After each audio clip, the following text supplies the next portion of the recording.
Someone in the comments asked how to get the Patterns Embrace fast, so here we are. This accessory gives you 30 extra hearts, 7 jumps, plus 7 speed, plus 7% luck, plus 70% foraging XP, and plus 3 foraging yield. If you're on the foraging path, then this is essentially essential. Let's break down every single resource and the fastest way to get each one. There are 11 resources total. Let's go through them one by one. First, Linnas Reply. This one requires the Vine Tower event to be active in the glade. Here you can obtain Linnas Reply with one of two ways. First, scan the ground. Sometimes Linnas Reply can spawn with all the other flowers that spawn here, so make sure to keep your eye out.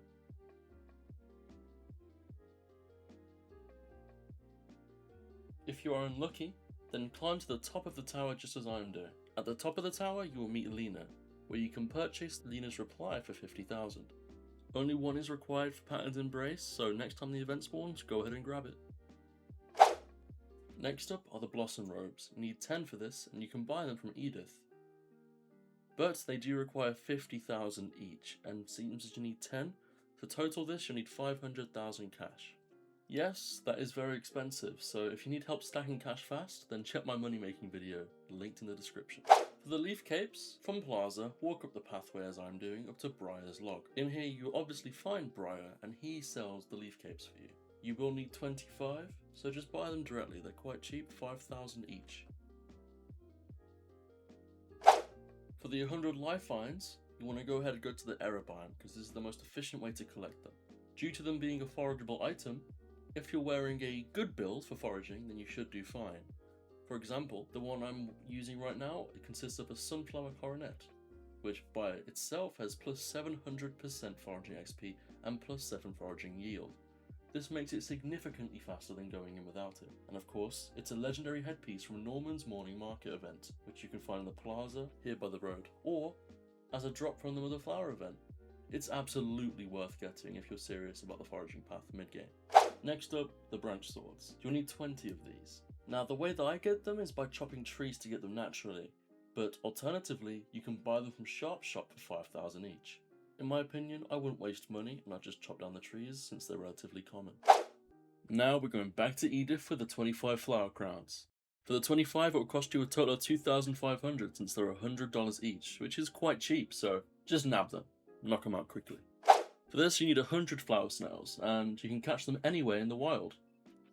I recommend using the Skyweaver net, so it's a legendary net you can buy from Lumi. The cost of it is quite expensive, depending on the stage you're in, 1.5 million, but its special ability unleashes a rainbow storm that sweeps up everything nearby.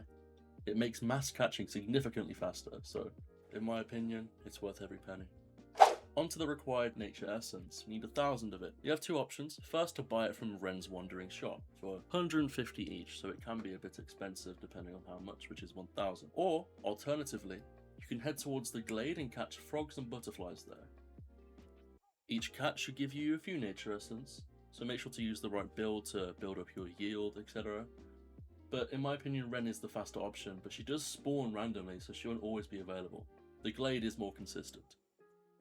Whilst you're in the glade, I recommend going and grabbing some roses, because you will need 250 of them. With these, you can either go back to your house and grow them in the flower beds, which you can purchase from Edith at the farm. They take about 3 minutes and 40 seconds to grow. Or, you can go straight to Edith and purchase the roses from her directly, with 25 coins per rose. On top of this, whilst you're here, make sure to grab the 1,000 flowers. You can either purchase them directly from Edith for 10 each, or you can just harvest them in the wild. Up to you. As always, if you are going to choose to forage instead of buying, then make sure to equip your foraging build. Once you have everything, head back to Sil's blacksmith, open up the armor tab and simply craft it. You'll get 30 hearts, plus 7 jumps, plus 7 speed, plus 7% luck, plus 70% foraging experience, and plus 3 foraging yield. As said before, this is one of the best accessories in the game for mid-game foraging builds, and it's absolutely worth the grind. You'll also need it for your questline, so happy days. There you have it, that's everything you need for the Patterns Embrace. The Vine Tower event for Linnas Reply, Edith and Briar for most of the purchases, and of course the Garden Bloods for flowers and roses. Skyweaver net for the snails, and Sunflower Coronet for the life vines in the error biome. If you're struggling with cash, my money making guide is linked in the description. subscribe for more Cul De Sac guides. Also, drop any crafting recipes you want covered next in the comments. See you in the next one. Zenoric, out.